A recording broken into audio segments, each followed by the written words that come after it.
सबसे पहले मैं आपके प्रति आभार का भाव प्रकट करना चाहता हूं कि इस महत्वपूर्ण चर्चा में आपने मुझे हिस्सा लेने का मौका दिया है।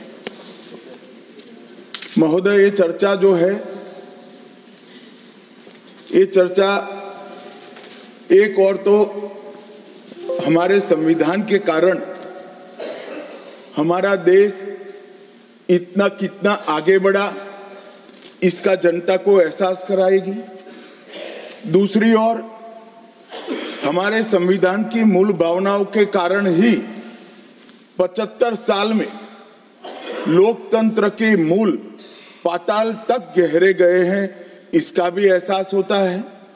और तीसरी ओर ये भी मालूम पड़ता है, जब संविधान की भावनाओं को दरकिनार कर कर कोई अपने लिए संविधान को तोड़ मरोड़ कर आगे चलने का प्रयास करता है, तो किस प्रकार के अकस्मात और किस प्रकार की दुर्घटनाएं होती हैं। इस सभी दृष्टि से देखें तो संविधान की दोनों सदन में जो चर्चा हुई है, वो चर्चा एक प्रकार से हमारे किशोरों के लिए, हमारी युवा पीढ़ी के लिए आने वाले दिनों में ये दोनों महान सदन में बैठकर देश का भविष्य का निर्णय करने वालों के लिए बहुत शिक्षणात्मक रहेगी, ऐसा मेरा मानना है। और देश की जनता के लिए भी क्षीण करने में बहुत मदद करेगी कि किस पार्टी ने आज जो 75 साल की मीमांसा होगी, इसमें स्पष्ट हो जाएगा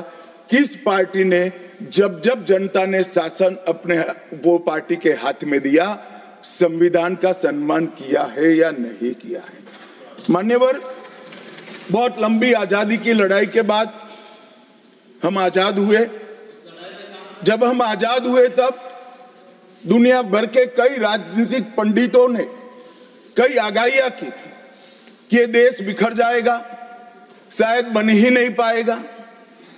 कुछ लोगों ने ऐसी आगाही की थी कि यहां डेमोक्रेटिक वैल्यू प्रस्तापित हो ही नहीं पड़ सकते, एकता हो ही नहीं सकती, और ये देश आर्थिक रूप से कभी भी आत्मनिर्भर नहीं हो पाएगा। और आज जब 75 साल के समय के बाद, संविधान को स्वीकार करने के बाद पीछे मुड़कर देखते हैं, तो सरदार पटेल का मैं धन्यवाद करना चाहता हूं कि सरदार साहब के अथक परिश्रम के कारण आज देश एक होकर मजबूती से दुनिया के सामने खड़ा। मान्यवर, जो कहते थे लोकतंत्र इस देश में सफल नहीं होगा, मैं वो सभी लोगों को इस सदन के माध्यम से कहना चाहता हूं कि 75 साल हो गए, हमारे साथ भी पास पास पड़ोस में, दुनिया भर में कई लोग आजाद हुए, नई शुरुआत की, वहां कई बार अकस्मात हुए, लोकतंत्र सफल नहीं हुआ। हमारा लोकतंत्र आज पाताल तक गहरा पहुंचा है। अनेक परिवर्तन रक्त की एक बूंद बहाए बगैर हमने करे हैं, और विचारधाराओं के आधार पर भी परिवर्तन करे हैं। अनेक तानाशाहों के गुमान, अभिमान और अहंकार को चूर चूर करने का काम इस देश की जनता ने किया है, मगर लोकतांत्रिक तरीके से किया है। और मान्यवर, जो कहते थे कि हम आर्थिक रूप से आत्मनिर्भर नहीं हो पाएंगे, उनको भी हमारी जनता ने, हमारे संविधान की खूबसूरती ने जवाब दिया है। हम आज दुनिया का 5वां अर्थतंत्र बनकर सम्मान के साथ, और ब्रिटेन जिन्होंने सालों तक हम पर राज किया, और ये जो मैंने तीनों आगाही कही वहीं से पक्ष विपक्ष में से आई थी, आज ब्रिटेन भी अर्थतंत्र की तालिका में हमारे पीछे खड़ा है। मान्यवर, ये हम सब के लिए गौरव लेने का पल है, हम सब के लिए बोध लेने का भी पल है, और हम सब के लिए संकल्प लेने का भी पल है। और ये सदन जे आपने लगभग 80 से ज्यादा सांसदों को मान्यवर बोलने का मौका दिया, 31 घंटे की चर्चा हुई, और ये चर्चा में सभी भाव पक्ष या विपक्ष से कहीं न कहीं प्रकट हुए।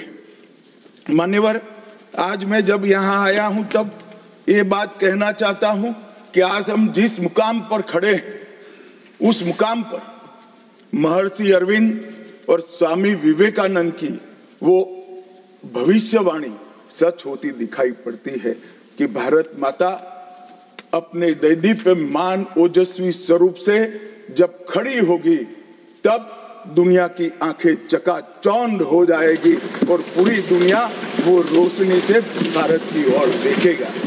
वो दिन सच होगा, इसके नजदीक काफी मजल हमने काट ली है। मान्यवर, हमारा संविधान सभा की रचना और संविधान की रचना की प्रक्रिया, ये तीनों एक प्रकार से समग्र विश्व के सभी संविधानों में अनूठे हैं, अलग प्रकार के रहे हैं।